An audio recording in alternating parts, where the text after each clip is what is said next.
Early exchange, shaping policy, advancing development.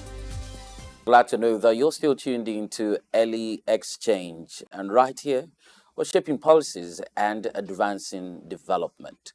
On global economic trends and analysis, we take a look at Japan and what the Japanese authorities are doing.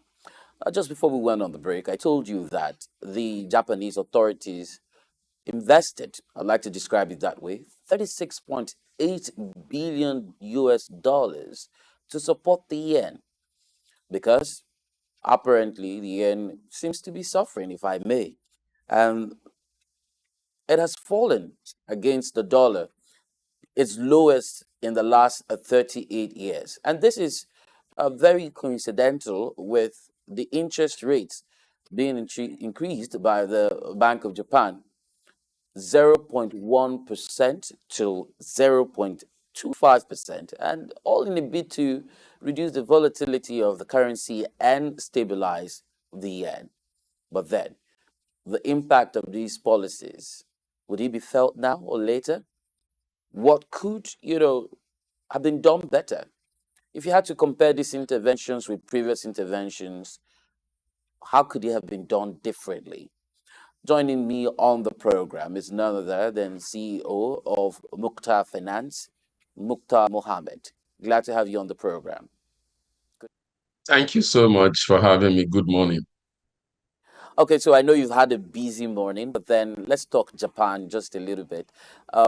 We know that the Japanese yen seems to be experiencing some downtime, if I had to use the IT or terminology here. But then, just like other currencies at the moment, who are also experiencing, or which are also experiencing some downtime, right? What could have been done differently if you had to compare Japan's recent intervention effort? Well, thank you so much.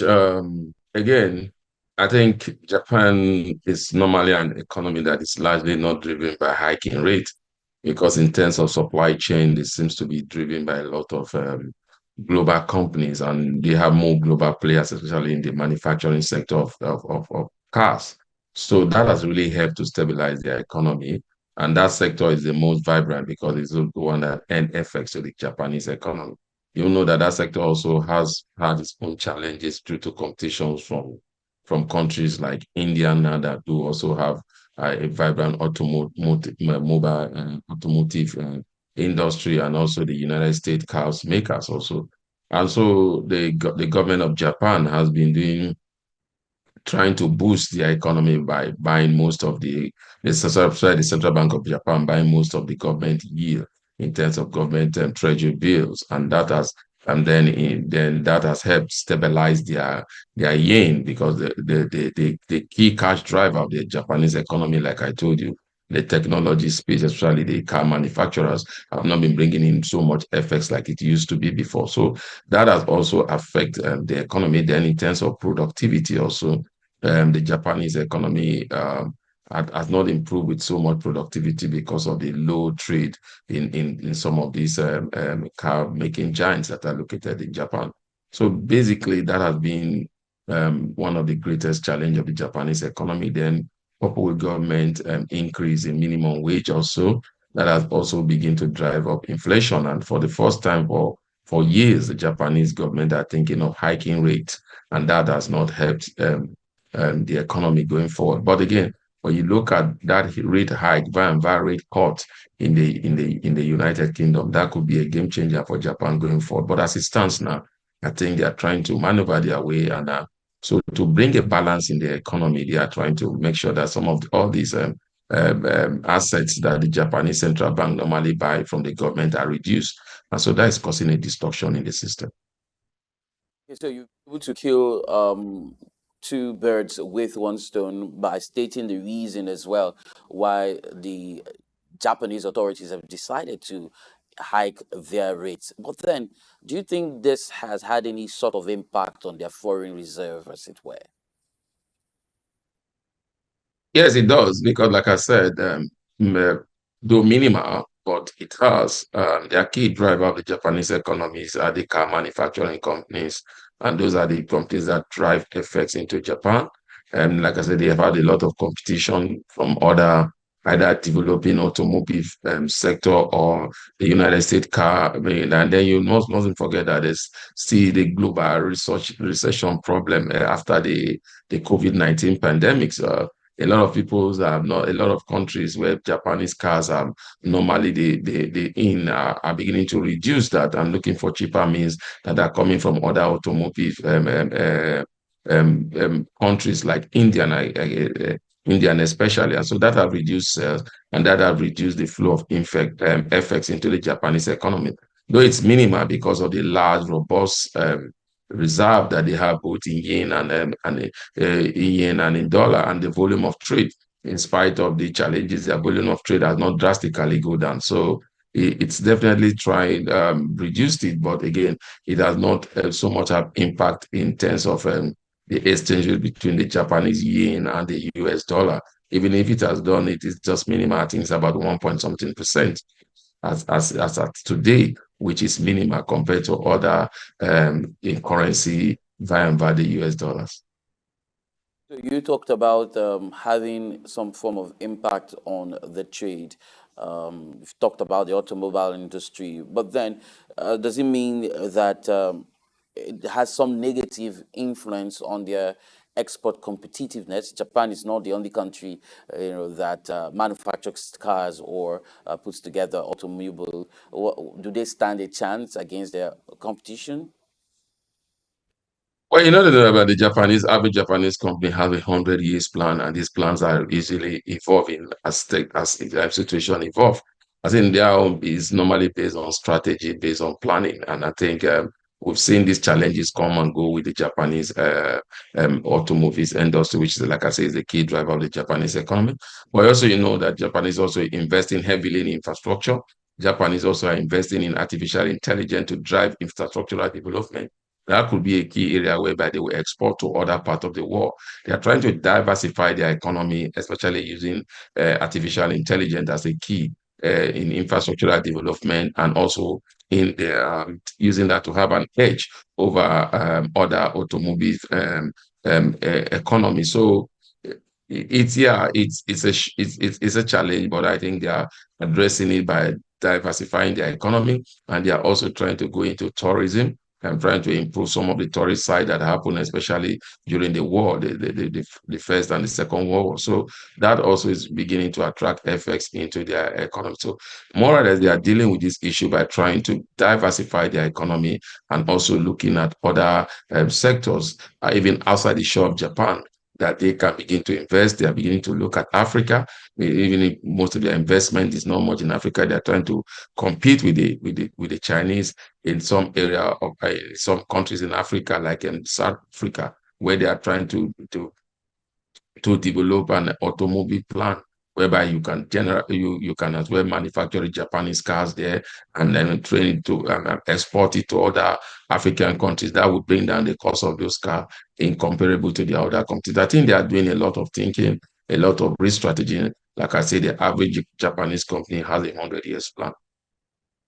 Oh, well, I would have used one of the motors of a particular car company that trended during the France 98 World Cup, but then I might just have to pay for it if I use it right here on this platform. But Mukta, some of these measures by the Japanese authorities, the Bank of Japan, do you think it's going to have any potential long-term effect on the economy of Japan? And if yes, negative, positive, do you mind listing them? Well, short-term negative, long-term positive. Like I said, they are innovative. They are looking at other aspects to grow their economy.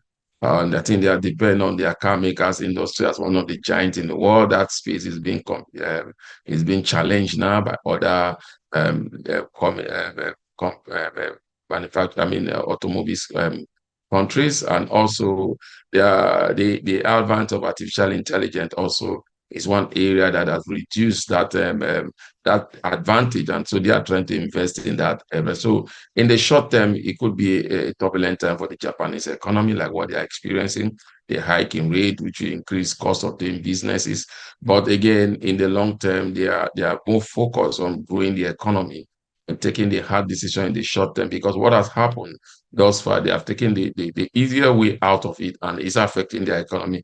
They are now trying to look at or the harder way. And to do that, to justify their hiking rate, I think the government is looking at increase in terms of minimum wage. And so they will say that will drive in a lot of liquidity into the system, and that could cause inflation. And that's why they are hiking rates in one. So I think they are taking the right buttons going forward. But again, it's not a short-term solution to a long-term problem. And I think that's what they are looking at. They're trying to look at the short term, the medium term, and the long term solution to their problem, and they're already working towards it. I'm hoping that at this point that you will be able to juxtapose, some of these measures you put in place, some of the, the analysis you've provided with what's happening right here in Nigeria, hiking interest rates, improving our foreign reserve, or trying to invest more in the naira to see it do better as against the dollar. I mean, over 1,000 naira to $1. And I mean, it's you're the finance person here, Mukta. Tell me before I turn my pen here onto the program. Well, you can see what the Japanese economy was doing. The CBN, I mean, the Japanese central bank was buying their own treasury, trying to mop up a lot of assets to grow the economy so that the economy will not suffer external shock. Looking at means to make their productive sector um, um, more competitive and have a competitive advantage. When you look at that via Nigeria, you see that the hiking interest rate here in Nigeria is not helping businesses. Rather, it's killing a lot of business, which is the informal sector. The removal of subsidy, one of removal of subsidy is killing a lot of businesses in Nigeria. You are not seeing the Japanese in one way or the other are subsidizing, and they're subsidizing in terms of maintaining monetary stability and physical stability compared to Nigeria. So there's a lot of things that we need to learn, and the Japanese are not just looking at attracting foreign investors into their own economy. They are looking at exporting their economy to the outside world. Not saying that, oh, the outside world should come and help us build our economy. They are taking ownership and they are looking for opportunities. And that's the difference between them and Nigeria.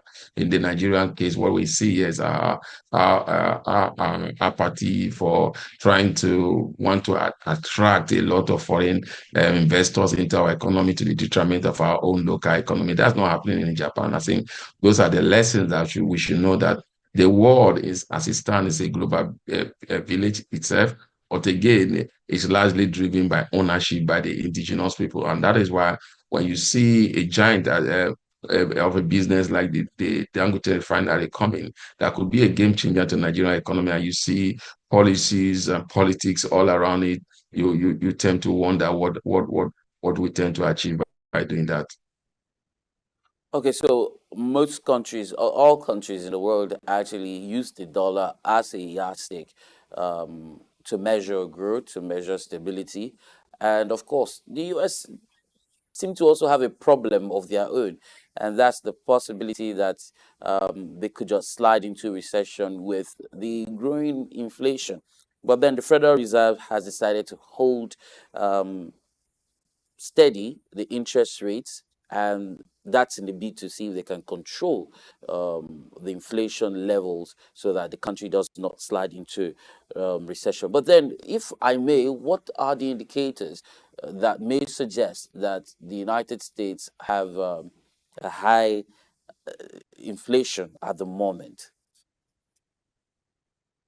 Well, the US economy is a dynamic economy, and again, I think they are very proactive in trying to deal with their issues, and I think that's what they are trying to do at the moment. They are being proactive, especially by the Central Bank of the United States, and what they are doing in the short term, they are trying to curb inflation. They have done that.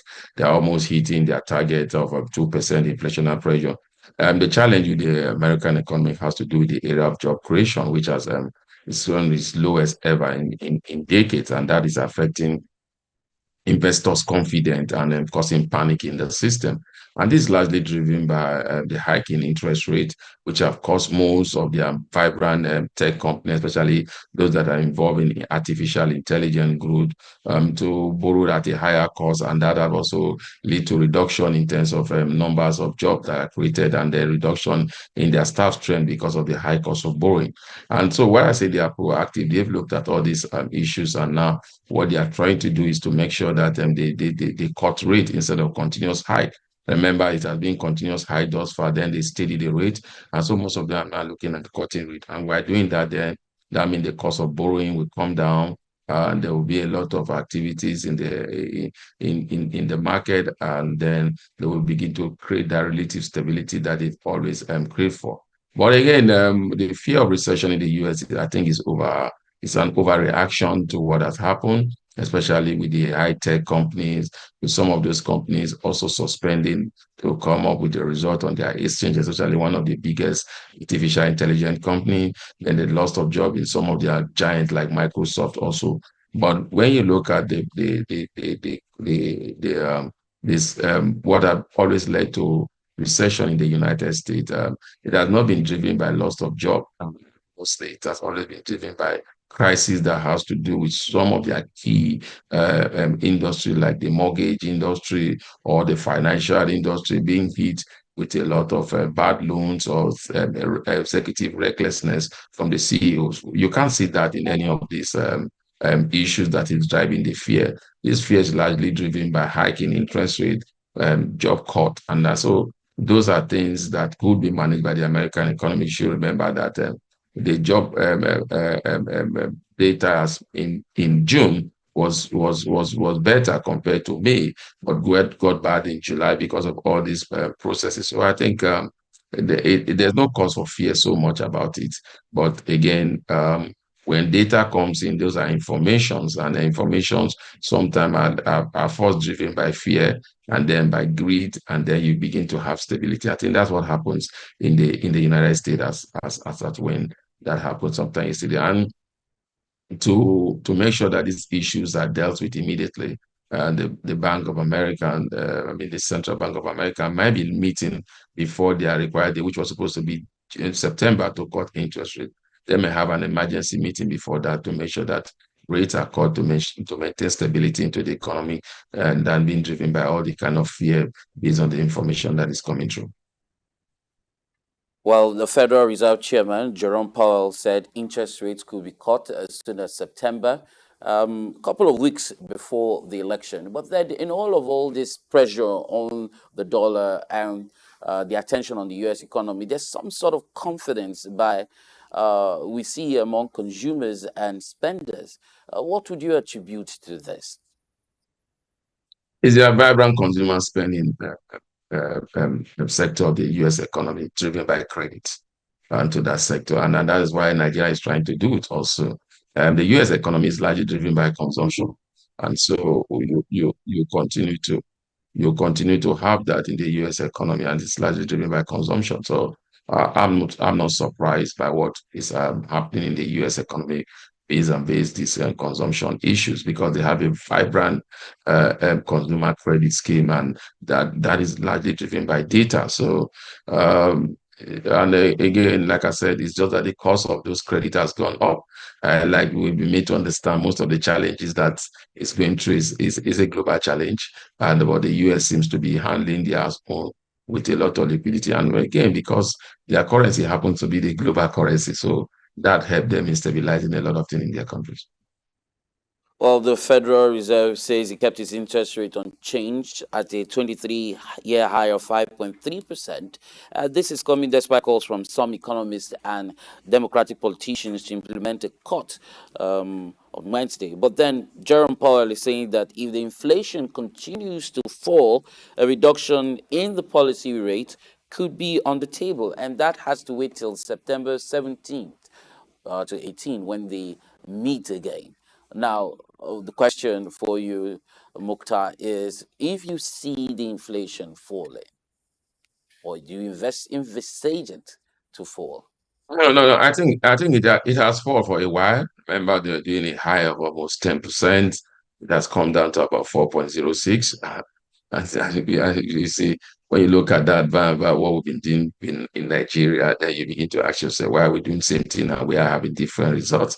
They are very confident that inflation will definitely come down to about 2% of what they normally ever says will happen. And so uh, I personally think that the US economy will definitely recover from this short-term shock. And like I said, like you said, Jerome was thinking that they will meet between 16 to 17, but that could happen earlier than that to address the current situation in the economy. And it's going into an election time, and so that could also be the reason why the men want to intervene immediately.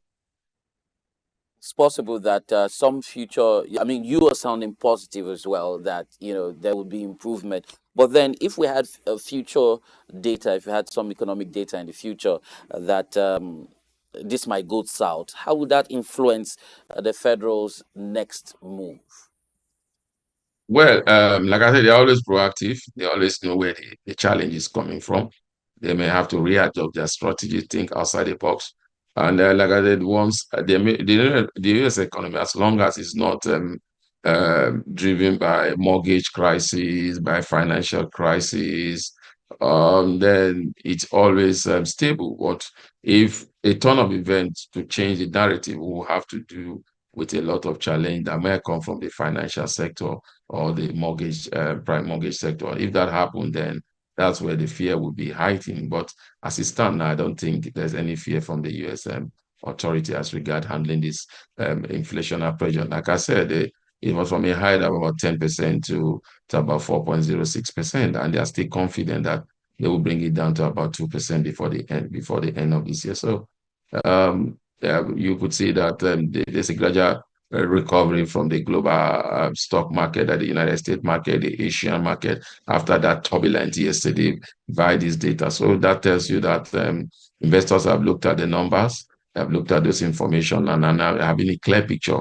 And the fact that the regulatory authority has come out to give reasons why this has happened, and I'm assured that they will be cutting rates even before September, if possible. So that's the kind of confidence you induce in your economy when you have crisis. Okay, so one more question before I let you go on the program today, Mukhtar. In Nigeria, we've seen during election years a lot of job opportunities open up, and the workforce might become saturated with the influx. People trying to pad the workforce just to ensure that people get on the workforce, get some money, and then to create an impression that the government has improved the purchasing power of her citizens. And now, if we had to put this side by side with the American this what's happening now in the United States, because of course we know it's an election year. Biden is dropped. It's now going to be between Kamala Harris and of course Donald Trump going toe to head to head. Some of the policies that we like, for example, trying to hold the interest rate steady. Do you think it's more or less of an election move or pre-election move, or is this like a sustainable plan by the Federal Reserve to keep things in check, or let's just manage it until the elections is over kind of scenario? I don't think so. Americans don't play politics with their economy and their security. They try to look at the long-term future. Remember, there's an independency in their Federal Reserve compared to other nations whereby politics tend to intervene in their foreign reserve. Remember that even when Donald Trump was president in his first term as president, he tried to force the hand of the Federal Reserve to reduce interest rate, and they kept to their stack of doing what is needed to grow the economy of America. And we saw the result in the long term. So I don't think so. And you know that American policy are normally driven by data, and these data are not just data that comes from the government, come also from independent data-driven companies. So that will not be easily manipulated by any of the others. And then the American election, as it stands now, is not largely driven by economics challenges or what the economic is suffering, though there's part of it which say that Biden have not really handled the economy well. But again, most of the American economic challenges as it stands today is largely driven by, I mean, the political space of America as it stands today towards the election is largely driven by immigration policies, either for immigrants or non-immigrant. What are the decision? What do you want to do about them? So that makes give them a breather, the Federal Reserve, to take more long-term economic decision rather than looking at the election in November to do that. If I had to follow you up on what you said, Americans don't play politics with the economy. Does Africa, or do African nations play politics with the economy? You know that, you know the answer, definitely yes. Well, you remember Nigeria is as a case, an example, some years ago where President Goodluck Jonathan removed subsidy. The current president was out there sponsoring those that were in Ojota protesting about the removal of subsidy. And today he's president, he's removing subsidy. What does that tell you? Politics. Okay. Thank you so much, Muktar Mohammed, for finding time to join us on the program today. And of course, looking forward to speaking with you at another time. Have a great day. Thank you for having me. My pleasure always to be on your program. Thank you for having me.